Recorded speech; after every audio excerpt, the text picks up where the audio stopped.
Quais são os desafios do profissional do direito na atualidade? Que profissões e segmentos estarão em alta nessa área no futuro? Descubra neste episódio. Primeira jornada. Salve, salve! Eu sou a Zá Coelho e esse é o Primeira Jornada, um programa papo reto feito pela SPM que te ajuda a enfrentar os desafios da vida escolar e a refletir sobre o seu futuro profissional. Tô aqui para te acompanhar na descoberta desse universo de possibilidades e caminhos do mercado de trabalho. Direito digital, proteção de dados, compliance. À medida que a vida em sociedade muda, surgem novas questões a serem reguladas pelo direito. Mas essas mudanças também alteram a rotina dos profissionais da área. Então, o que esperar do futuro? Quem responde é o convidado de hoje, o Marcelo Crespo, coordenador da graduação em Direito da SPM.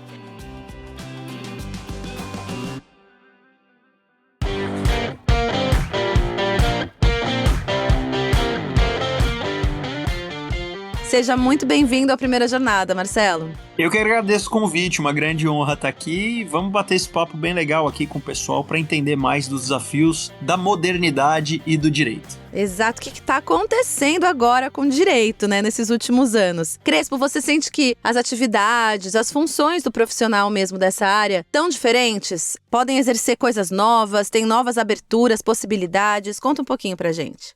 Com certeza. Olha, tem bastante coisa diferente acontecendo no direito. É claro que o mercado jurídico no Brasil ele é muito grande, né? Então a gente precisa considerar que essas alterações, essas novidades, elas não acontecem para todos os advogados, para todos os profissionais da área jurídica, porque existem nichos, como qualquer profissão, como qualquer parte das áreas econômicas, não é? Então, assim, a gente sabe que no Brasil existem mais de 1 milhão de advogados. Então, evidentemente, isso não se aplica para todo mundo. Mas vamos lá, o que tem mudado? Primeiro, já faz um tempo que a gente precisa entender que existe uma grande diferença da atividade jurídica consultiva, aquela em que você dá orientações jurídicas para uma empresa, para uma instituição a respeito do que ela pode ou não pode fazer, do que ela deve ou não deve fazer, como pareceres, opiniões legais, mas ao mesmo tempo existem situações em que a gente trabalha naquilo que a gente chama de processos, o direito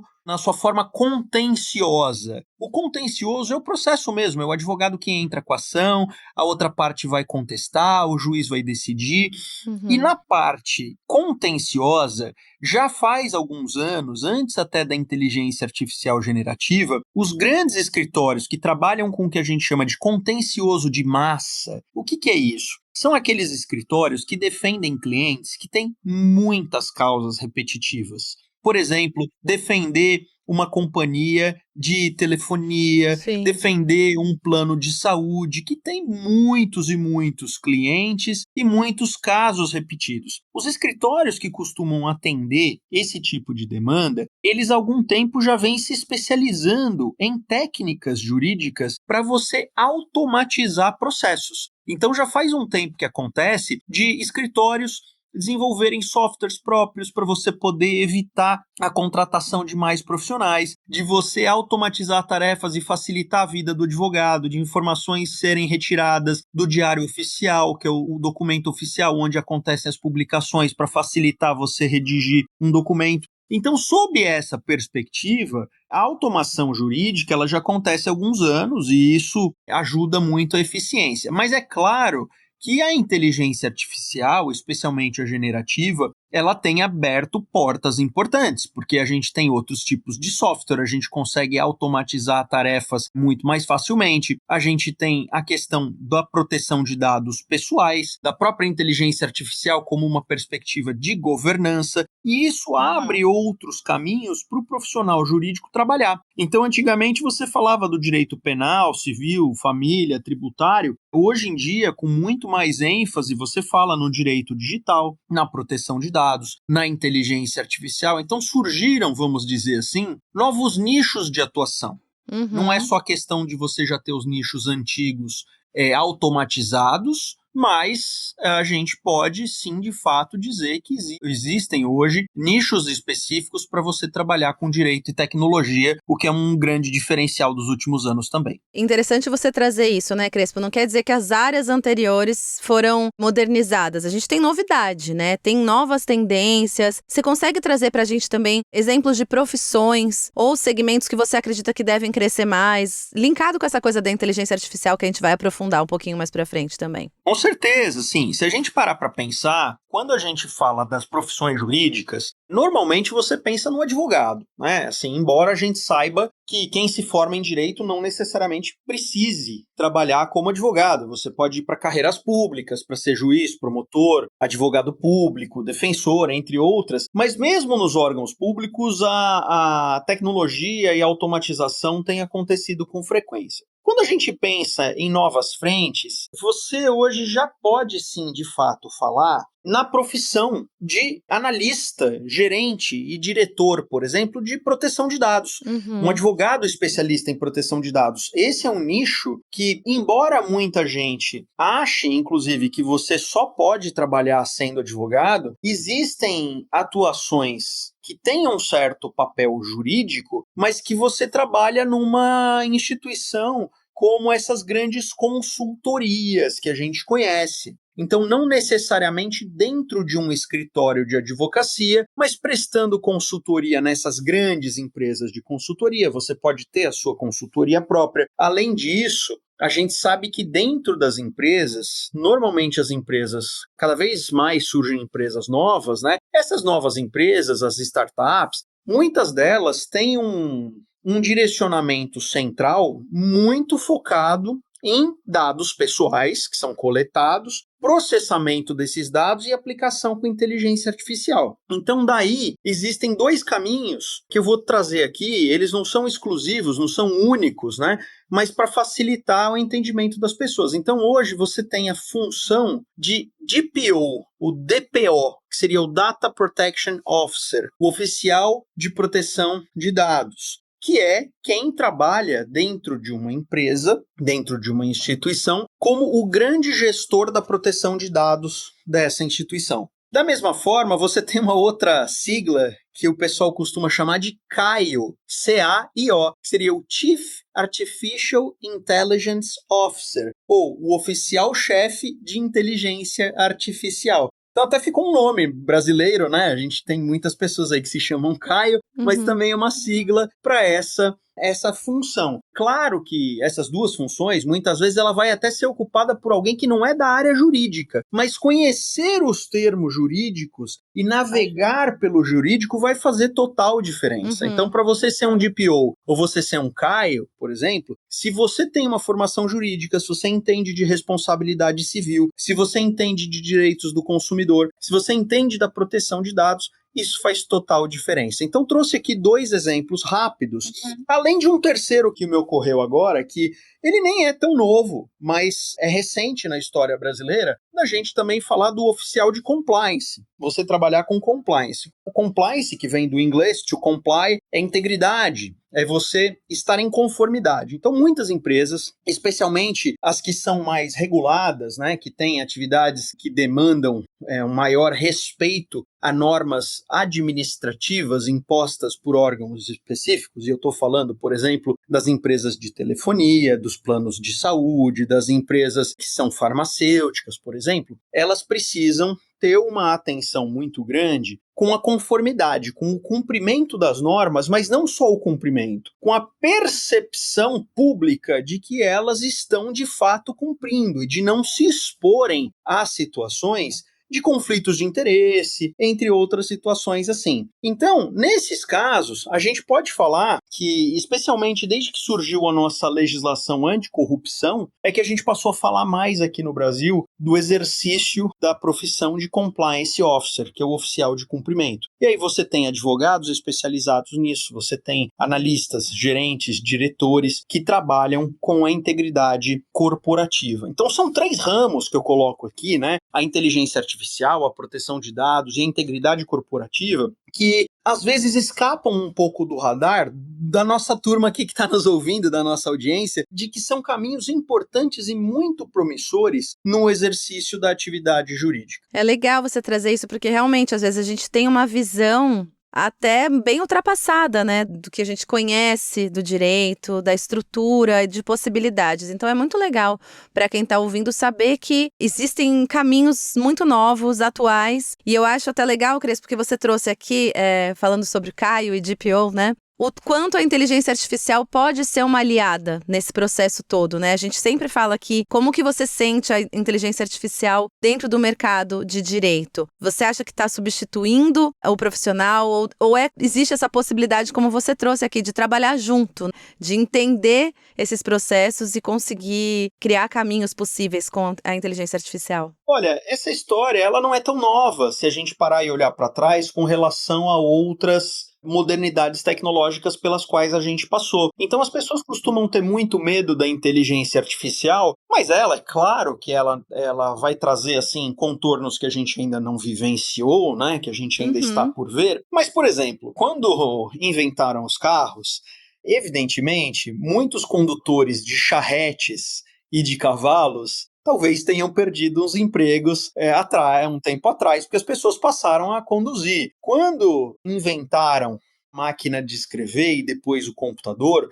muita gente que era especialista em caligrafia perdeu espaço. E a mesma coisa vai acontecer com a inteligência artificial. As atividades que são meramente repetitivas, elas tendem a ser eliminadas na medida do possível, porque você consegue fazer isso com uma rapidez muito grande. Questões envolvendo tradução, correção de texto, organização de tabelas, de fórmulas, isso tudo já elimina um trabalho burocrático que muitos de nós têm no dia a dia e que talvez sim economize aí a necessidade de você ter um estagiário, um analista. Então, se a gente parar para pensar em termos amplos, é possível que algumas pessoas deixem de ser contratadas em razão do surgimento desses avanços tecnológicos. Por outro lado, quem faz um bom uso dessas ferramentas, quem sabe manejá-las, aplicá-las contextualmente para resolver problemas complexos, ganha espaço.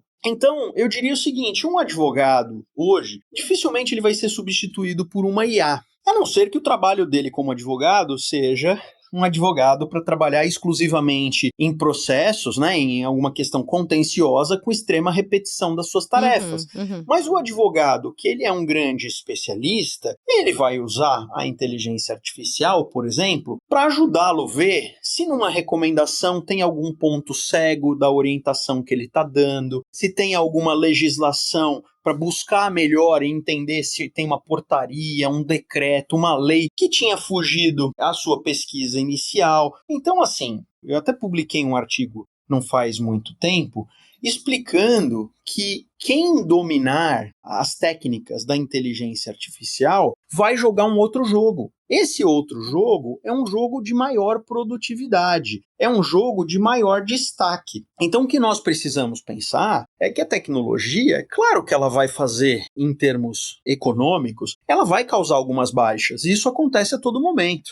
Desde que inventaram o maquinário, pessoas vêm perdendo emprego. Hoje você, para construir um carro, você tem muitos robôs fabricando o carro. Antigamente eram pessoas ali. Então, eu acho que a grande questão não é a gente discutir se algumas pessoas vão perder emprego ou não, porque isso acontece a todo momento no desenvolvimento tecnológico desde a Revolução Industrial. Se a gente for ter essa preocupação, a nossa preocupação remonta ao início da Revolução Industrial. Acho que a nossa preocupação tem que ser o seguinte: o que nas profissões jurídicas eu posso ser afetado pela tecnologia? E eu já estou dizendo, você pode ser afetado por ter mais produtividade, você pode ser afetado por ter soluções mais rápidas, mais eficazes, você pode ser um profissional que se diferencia de outros usando a tecnologia. Me parece que é uma questão menos de medo e mais de saber utilizar o ferramental novo que temos aí à disposição. É mais de entender esse campo como um campo aberto de possibilidades mesmo, né? Como você falou, se você tem um olhar crítico, a execução do seu trabalho não é unicamente, exclusivamente repetição,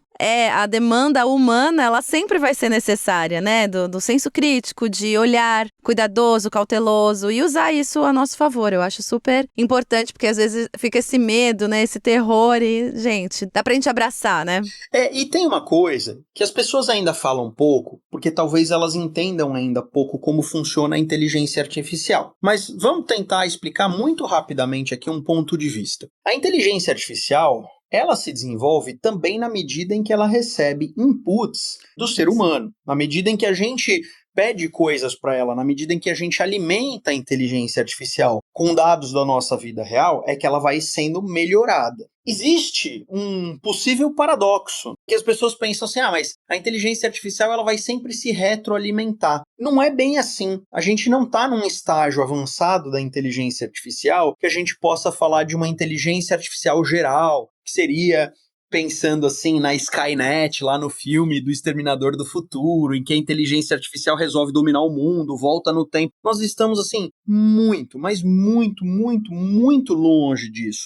Então ela depende, como você muito bem colocou aqui, ela depende muito ainda da interação humana, a interação que a gente faz. Para ela desenvolver desenhos melhores, a gente precisa subir desenhos. Para ela desenvolver filmes melhores, a gente precisa subir filmes. Para ela desenvolver textos melhores, a gente precisa subir esses textos. Para ela trazer raciocínios mais eficazes, a gente precisa colocar e alimentar os nossos raciocínios ali dentro. Então é muito importante entender isso, porque isso é uma das coisas que deve servir como um drive, um direcionamento para que quem está vivendo agora uma juventude, que está aí para entrar na faculdade, que está fazendo um curso superior, quem está se capacitando, tem que saber aproveitar isso, pegar isso em seu favor e transformar isso num diferencial, porque muita gente vai voar muito longe sabendo fazer uso desse tipo de informação. E eu acho até interessante, né, Crespo, pensar assim, que para pedir, a gente tem que saber o que pedir, a gente tem que elaborar o que pedir, tem que saber qual que é o ponto que a gente quer chegar. E isso é um exercício também pra gente, né? De raciocínio, de entendimento, de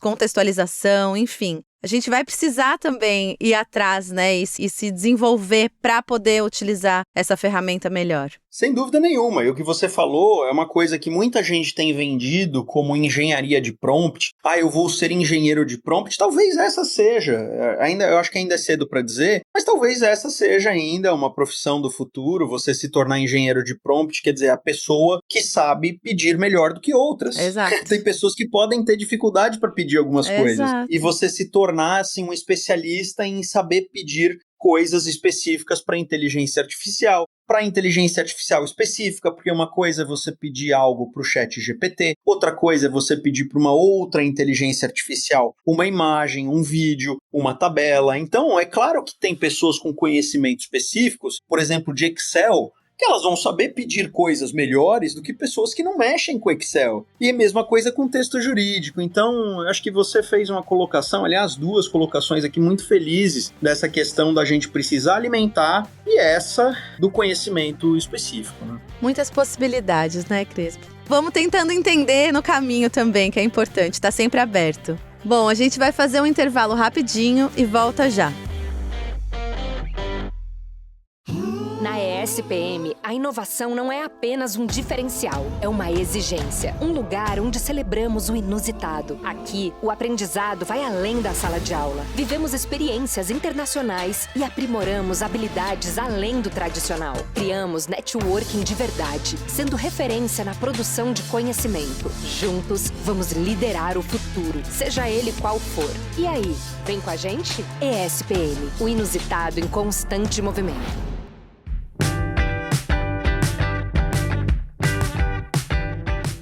Voltamos, eu sigo conversando sobre o exercício do direito com o Marcelo Crespo, coordenador da graduação em Direito da SPM. E agora pensando um pouquinho, Crespo, em relação à graduação em Direito da SPM. Como você pode trazer aqui pra gente pontos que estão relacionados a preparar esse estudante, essa estudante para os desafios que a gente comentou aqui na nossa conversa? Bom, o nosso curso, eu posso falar com muita tranquilidade, né? Sendo coordenador, conheço o curso de trás para frente, muito dele fui eu que pude desenhar para a gente falar, o curso está absolutamente ligado a essas importantes transformações tecnológicas e da nossa sociedade, porque a gente tem desde disciplinas relacionadas à proteção de dados, ao compliance, à inteligência artificial, ao empreendedorismo, a outras coisas que normalmente não se fala na advocacia, que é a contabilidade, finanças, números, criatividade, marketing jurídico, legal design, visual law. Tudo isso a gente tem na graduação do curso de Direito da SPM, coisas que você não encontra em nenhuma outra graduação. E por que isso? Porque a gente acredita muito que a tecnologia vai, de fato, avançar muito, então a gente precisa capacitar os nossos estudantes, não para a vida de agora, porque quando um estudante entra num curso de direito, ele entra numa realidade social. Quando ele sai 5 anos depois. Essa realidade é muito diferente, porque se você voltar 5 anos, você vai ver que não existia o ChatGPT. Então imagina daqui 5 anos, quem entrar no curso de Direito agora, jogar 5 anos para frente, como vai ser essa realidade? Absolutamente distinta. Por isso a gente precisa ter essas disciplinas específicas, por isso que o curso de Direito da SPM, ele já é focado em você ter um ensino integral nos 3 primeiros anos, dando uma formação de excelência para os alunos, com professores que discutem a legislação a partir do estudo de casos. Então você não estuda só a legislação, você pensa o desenvolvimento da legislação a partir de um caso real ou hipotético. Então isso facilita muito. Com disciplinas lúdicas, como uma específica que eu criei, que se chama Geek Law, que é o direito e a cultura nerd. Então a gente estuda nessa disciplina. Isso varia um pouco de turma para turma, porque eu sempre pergunto as coisas da cultura nerd que cada turma gosta para fazer adaptações. Que é muita coisa, né? Tem que estar sempre informado. Sem dúvida. E eu sou um grande fã de Star Wars, estou sempre vestindo alguma coisa de Star Wars. Hoje, por exemplo, estou calçando meias aqui do Darth Vader. Fã mesmo! Mais do que isso, a minha filha mais nova se chama Leia, por conta da princesa Leia. Mas muito fã mesmo! Dá pra melhorar. Meu casamento foi temático, a gente fez luta de espada, de sabre de luz. É assim, é um nível de fã que eu não vou nem falar. Nossa, sabe tudo. É pra dar uma descontraída também. Então eu gosto muito disso e sempre olhei pra Star Wars sobre uma perspectiva jurídica. E pensei, poxa, por que a gente não cria uma disciplina assim na SPM para discutir aspectos jurídicos do universo geek, do universo nerd que os nossos alunos gostem? Então a gente discute ali Harry Potter, Star Wars, Black Mirror, entre outros, né? A gente vai pegando aí os interesses da turma e isso só existe aqui. Agora, você imagina um aluno estudar qualquer uma obra que queira trazer, então do seu gosto, entender repercussões jurídicas daquilo ali, ele não vai esquecer nunca mais. A forma de estudo, de entendimento, ela é muito diferente. Além do que, a gente tem uma parceria inédita com um escritório de advocacia de ponta. Então, cada turma que tem início aqui na SPM é apadrinhada por um grande escritório. E nesse momento aqui, a gente é apadrinhado por 3 escritórios, né? Turma 1, turma 2, turma 3. A gente tem aí o escritório Demarest Advogados, o ASBZ e o Machado Meyer, que eles vêm aqui semanalmente conversar com os nossos estudantes, contar como é a atividade do advogado, a atividade jurídica, como os profissionais estão lá dentro se desenvolveram profissionalmente para se tornarem advogados, para se tornarem sócios. Então é uma experiência riquíssima para os nossos estudantes, num modelo que também não existe em nenhum lugar do mundo que eu conheça. Posso estar até exagerando aqui, mas eu não conheço uma faculdade de direito no mundo que tenha uma parceria tão próxima de escritório de advocacia como nós temos aqui para dar essa formação. Além do que, está chegando aí uma parceria nova nossa, que é com a Jus Brasil. A Jus Brasil é a principal máquina de inteligência da legislação e do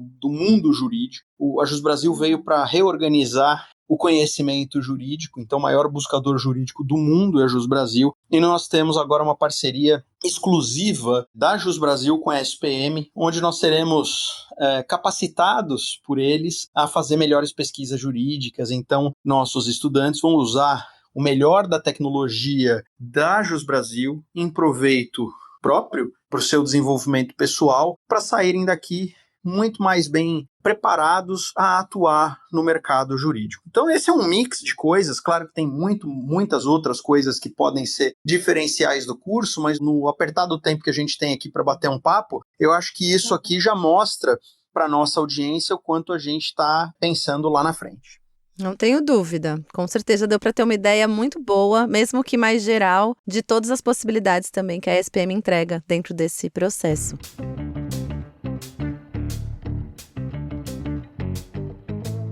Crespo, para encerrar, a gente tem o nosso quadro Dica de Mestre, que é um quadro onde a gente quer ouvir de vocês, convidados, dicas que talvez se vocês tivessem ouvido lá no passado, no comecinho da carreira, poderiam ter ajudado nesse caminho, poderiam ter mudado um pouquinho, facilitado esse processo para vocês. Olha, eu acho que a principal coisa que eu aprendi a duras penas na vida, claro que a gente sempre gostaria de que alguém lá no passado tivesse me ensinado, é sobre como fazer e manter bons relacionamentos na nossa área. Porque o conhecimento jurídico, você vai buscar a partir da disciplina que é ensinada, você conversa com o professor, você tem um certo direcionamento. Claro que você pode falar que tem um professor que você tem mais simpatia, você pode falar que tem cursos mais bem alinhados à modernidade, outros nem tanto, mas tem uma coisa que ela relaciona todo mundo de alguma forma, que é como você se conecta a pessoas. E isso é muito importante, porque o mundo não gira, o mundo capota. A gente conhece pessoas que em algum momento a gente perde contato, depois lá na frente volta a ter contato com essas pessoas, porque cada um vai construindo a sua própria história, e na hora que você vai ver, se você não cultivou, se você não nutriu bons relacionamentos, você fica meio refém também disso. Então não adianta você ser uma pessoa só de relacionamentos, porque só o relacionamento não te leva a lugar nenhum, mas uma pessoa que tem só a técnica e também não interage bem, não nutre bons relacionamentos com outras pessoas, tem dificuldade de avançar na carreira. E isso é uma coisa muito legal de pensar, porque aqui na SPM, quando a gente tem, por exemplo, os escritórios padrinhos, como eu te falei, isso gera automaticamente um relacionamento, um networking importante dos nossos estudantes com grandes players do mercado jurídico, porque estão conversando com eles semanalmente, além dos nossos professores, na sua imensa maioria, serem professores de renome nacional, internacional, que tem muitas parcerias, tem muitas conexões, porque aqui a gente tem o professor André Mendonça, que é ministro do Supremo Tribunal Federal, o professor José Eduardo Cardoso, que foi ministro da Justiça, advogado da Dilma, a gente tem o Bruno Bioni, que é um dos principais nomes do direito de proteção de dados, com muita modéstia aqui, mas sem falsa modéstia também, o meu nome aqui é um especialista em direito e tecnologia, entreguei aí mais de 450 projetos de LGPD para tudo quanto é tipo de empresa aqui no país, entre outros e outras professoras. Então, esse networking é muito importante, e se eu puder deixar uma dica final para quem estiver ouvindo, escolha um bom curso, mas também escolha o caminho de se conectar a boas pessoas que fazem o bem, que querem o bem, porque você vai ter um retorno muito maior assim. Muito bom, Crespo. E é isso, o mundo ele dá milhões de voltas. Às vezes a gente acha que aquela conexão não fez sentido, mas ela vai fazer em algum momento. Se for, como você falou, pessoas que querem o bem, que estão com uma visão positiva e legal para o desenvolvimento do mundo mesmo, né? Com certeza, é assim e vai ser assim. Não existe sociedade sem relacionamento. E a gente acaba encontrando as pessoas queridas e não tão queridas. Por isso é bom não nutrir inimizades, não perder tempo gastando energia boa com gente ruim. É o que eu falei. Procura se cercar de gente boa. Junto dos bons a gente prospera. E fazendo sempre o bem, porque sempre tem alguém olhando para o que a gente está fazendo. Às vezes a gente não imagina, mas sempre tem alguém olhando, e as oportunidades elas surgem a partir desse nosso comportamento ético, desse nosso comportamento parceiro, de você pensar no bem das pessoas, na parte social. Sempre vai ter alguém olhando por você, e pode ter certeza que isso vai gerar bons frutos lá na frente. Eu apoio, afirmo, assino embaixo. Crespo, muito obrigado pelo papo. Acho que você trouxe uma visão muito atual e importante para quem está interessado em ingressar nessa carreira que é tão conhecida, conceituada, mas eu acho que é importante a gente saber o que está acontecendo hoje. Muito obrigada pelo papo, viu? Obrigado, fico à disposição para uma próxima. Um grande abraço a todos. Obrigada.